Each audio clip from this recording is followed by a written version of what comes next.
She had waited for this moment for years. Promotion earned with long nights, silent prayers, and relentless effort. But when she shared the news, it wasn't joy that filled the room. It was silence, followed by a smile that wasn't hers. This week's episode tells the story of a woman's victory, and how it was stolen, in plain sight, by the man who claimed to love her. This is A Stolen Celebration, a chapter from Shadows of the Heart. Grace&Grit TV. Healing. Hope.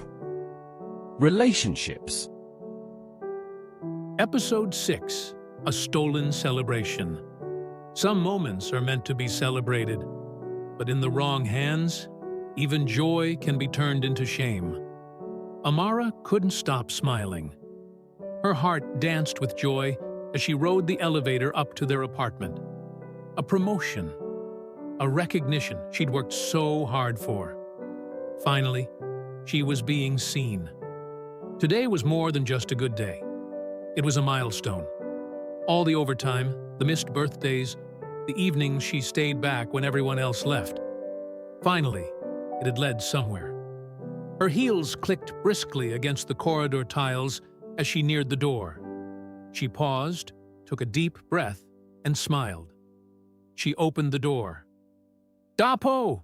she called cheerfully. "You won't believe what happened." There was no response at first, just the murmur of the television and the soft clatter of utensils from the kitchen. She peeked into the living room. He was stretched out on the sofa, scrolling his phone slowly. "Darling," she tried again, entering the room. He looked up briefly. You're back early. It's almost 7.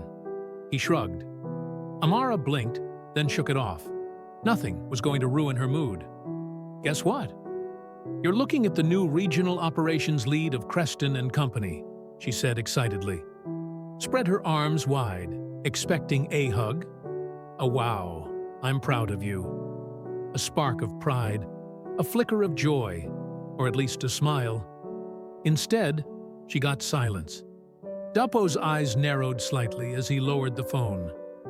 "Regional operations lead," he repeated slowly. "Yes," she laughed. "It came as a surprise. My manager said they've been watching my work for months. They even mentioned how I handled the international project and the East Africa logistics chain. Can you believe it?" He scratched his chin, then leaned back. "So, basically, more work," he muttered. Amara's smile faltered. "Well, yes, but it comes with a raise and visibility.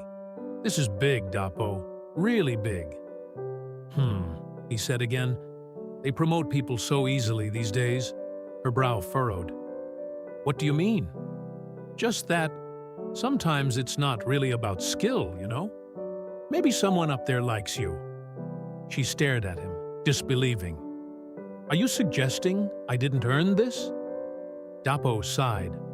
"Look, I'm just saying, these things are rarely about merit alone. Sometimes it's timing, connections. Maybe they needed a female face for PR." "I've worked hard for this," she said.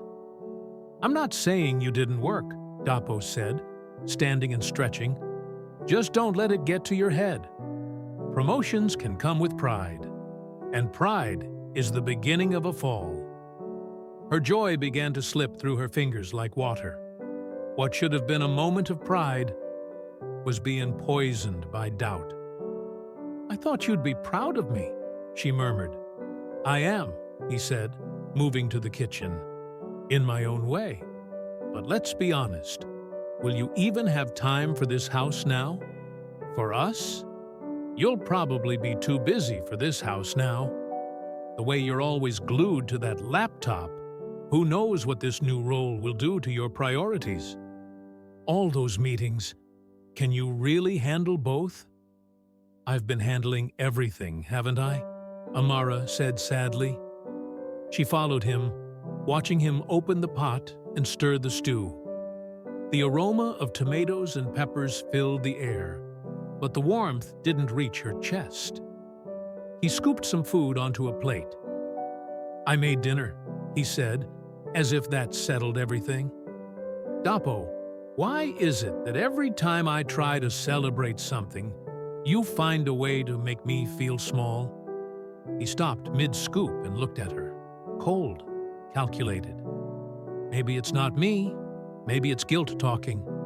Deep down, you know this job is changing you. Tears burned behind her eyes, but she refused to let them fall. "Changing me how?" He smirked. "You used to be softer, more present. Now it's all meetings and strategy sessions.